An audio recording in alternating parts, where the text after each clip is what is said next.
Phone যাইতেছে তারা মিয়ার কাছে।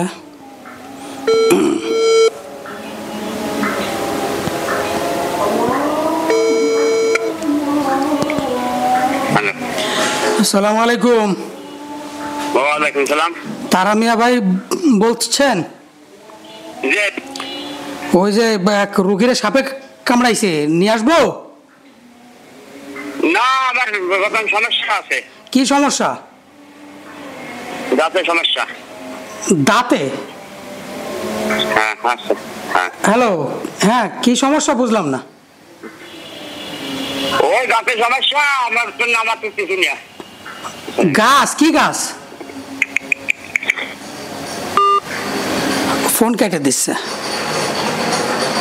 ঘটনা হয়েছে এই তারা মিয়া মাঝে সম্প্রতি নূর ইসলাম রে একটা বিষধর সাপে কামড়াইছে, দংশন করছে মোলারাটে।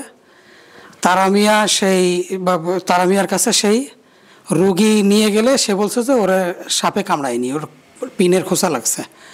পরে সেখান থেকে সেই রুগী যখন অসুস্থ হয়ে পড়লে আর একটা ইসের কাছে নিয়ে গেছে, ওজার কাছে। সেই ওজার ট্রিটমেন্ট দিছে, নিয়ে যাওয়ার পর আবার বিষক্রিয়ায় আবার সেই মরণাপন্ন অবস্থা, সেখান থেকে নিয়ে গেছে আর এক ওজার কাছে মোল্লারহাট থেকে গোপালগঞ্জে। তারপর পরিস্থিতি যখন খুবই খারাপ, সেই ওজা বলছে আপনি তাড়াতাড়ি হাসপাতালে নিয়ে যান।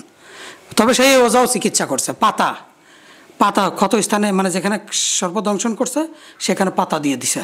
তখন সেও ছাড় দেয় নাই, সেও চিকিৎসা করছে। কিন্তু সে ভয় পাইছে যে পরিস্থিতি বাঁচার লাইন নেই, হাসপাতালে পাঠা দিছে। 12 ঘন্টা পর সেই রোগের চিকিৎসা হয়েছে। এখন তারা মিয়া এলাকা থেকে পলাতক। মানে যে তারা মিয়া বলছে যে সাপে তারে কাটে নাই, সেই তারা মিয়া এলাকা থেকে পলাতক। আমি যে ফোন দিলাম যে সাপে কাটা রুগী আছে, নিয়ে আসবো, সে বলল যে না, নিয়ে আসার দরকার নাই, তার কাছে গাছ নাই। মানে কি গাছ দিয়ে সে চিকিৎসা করে? গাছ দিয়ে এখনও চিকিৎসা করে, অথচ সাপের অ্যান্টিভেনম একমাত্র সাপের বিষ ছাড়া সম্ভব না। পৃথিবীতে আর দ্বিতীয় বিষ তৈরি হয়নি, কোনো কিছুতে তৈরি হয়নি।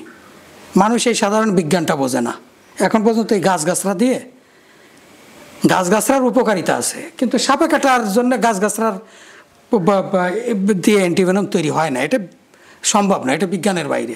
প্রত্যেকটা গাছের আলাদা আলাদা রোগের জন্য আলাদা নিরাময় চিকিৎসা আছে, কিন্তু সাপে কাটার জন্য এই বিষের জন্য গাছ না।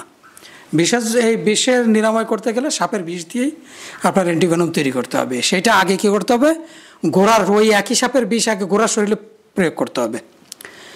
গোড়ার শরীরে পুশ করার পর গোড়ার শরীরের ভিতরে সাপের অ্যান্টিবডি তৈরি হবে, সাপের যে অ্যান্টিভেনম এটা তৈরি হবে, অর্থাৎ সাপের বিষ প্রতিরোধক অ্যান্টিভেনম তৈরি হয়ে যাবে।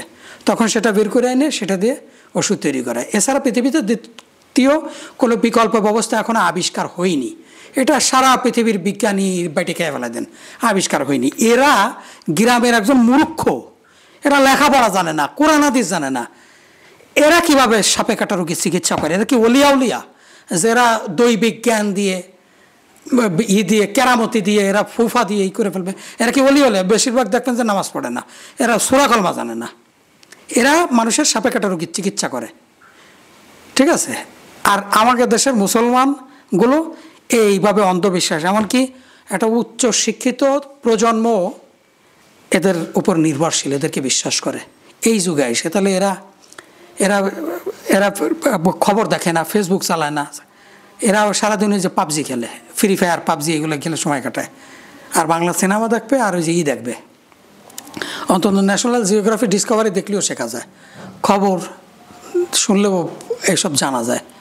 এরা এগুলো দেখবে না, সারাদিন চার দোকানে বসে চা খাবে, ক্যারাম বোর্ড খেলবে আর তাস খেলবে আর এই পাবজি খেলবে, আর দেখবে হচ্ছে বাংলা সিনেমা, স্টার জলসার ওই যে সিরিয়ালগুলো আছে এইগুলা। এদেরকে কী শেখাবেন? এই জন্য এই চার দোকানের আড্ডাগুলো বন্ধ করাতে হবে। চার দোকানে যে Bangla cinema, carrom board, PUBG, এগুলো বন্ধ করতে হবে, ঠিক আছে? বর্তমান তো আবার বেরোয়েছে আপনার জুয়া, অনলাইন জুয়া, এগুলো বন্ধ করতে হবে, তাহলে এরা প্রকৃত কিছু শিখতে পারবে। ধন্যবাদ।